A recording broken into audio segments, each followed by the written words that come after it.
যান দুর্ঘটনায় মৃত্যু এক ব্যক্তির। ঘটনা মোহরছড়া সংলগ্ন এলাকায়। মদ্যপ অবস্থায় ব্যক্তিগত গাড়ি নিয়ে নিরীহ এক ব্যক্তিকে প্রাণে মেরে ফেলার মতো চাঞ্চল্যকর অভিযোগ উঠল কল্যাণপুর থানার অন্তর্গত কমলনগরের বাসিন্দা জনৈক ভরত দেবনাথের সরকারি কর্মচারী ছেলে সুশান্ত দেবনাথের বিরুদ্ধে। জানা যায়, মৃত ব্যক্তির নাম প্রদীপ দাস, পিতা মধুসূদন দাস। সোমবার আনুমানিক 10:30 নাগাদ বয়স 40-এর প্রদীপ দেবনাথ মোহরছড়া বাজার থেকে মোহরছড়া স্কুল সংলগ্ন এলাকা দিয়ে যখন নিজ বাড়িতে যাচ্ছিলেন, তখন অভিযুক্ত সরকারি কর্মচারী সুশান্ত দেবনাথ প্রচণ্ড গতিতে ওনার গাড়ি নিয়ে প্রদীপ বাবুকে ধাক্কা দিয়ে অনেকটা দূরে ছিটকে ফেলে দেয় বলে অভিযোগ।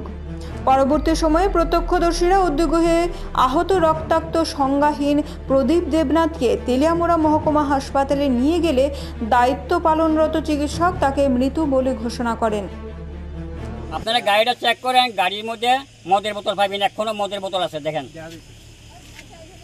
গাড়ির মধ্যে অজস্র মদের বোতল। কটার সময় ঘটনাটা? ওই তো আধা ঘন্টা আগে, আধা ঘন্টা, 10:30টা। ঘটনাটা এই জায়গাতে হয়েছে। নাম কি জায়গাটা? যেখানে স্কুল সংলগ্ন আর কি, স্কুল সংলগ্ন। কি দিয়েছে ঘটনাটা? ও তো ভাতি যায় দাঁড়িয়ে দিয়েছে এই সাইডে, আর হে বাড়ি গেছে আর কি, আর হে আইসারে গাড়ি ঠাস করে লাগাচ্ছে লং সাইডে আইসারা। কেটে? ওই যে সুশান্ত দেবনাথ, যার গাড়ি, হ্যাঁ, যে গাড়ি চালায়। হ্যাঁ। আর যে আহত হয়েছে নাম কি?